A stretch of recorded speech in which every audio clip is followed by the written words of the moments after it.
Trezvenoumlje po učenju naše crkve je sveštena nauka, nauka nad naukama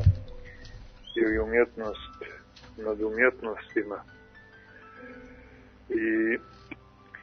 o njemu ima mnogo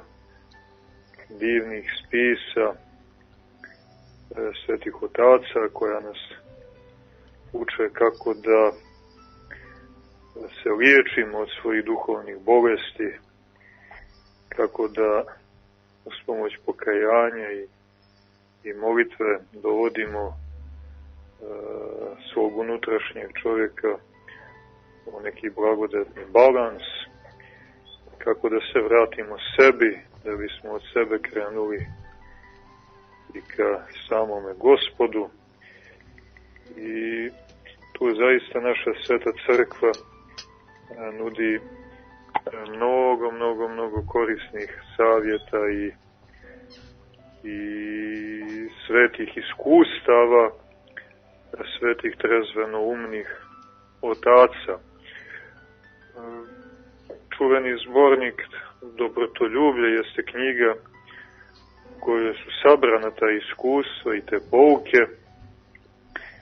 Međutim, obzirom da se radi o sveštenoj oblasti,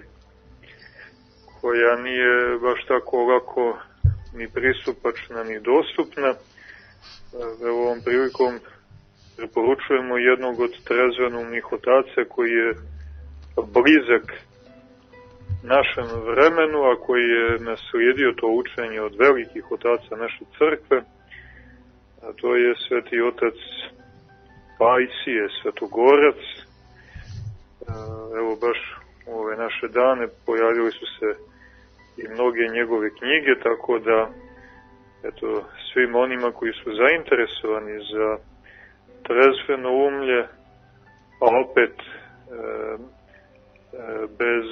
nekog zalijetanja u smislu iščitavanja velikih otaca, najbolje je da se upoznaju sa svetogorskim starcem Pajsijem, Svetogorcem, pa onda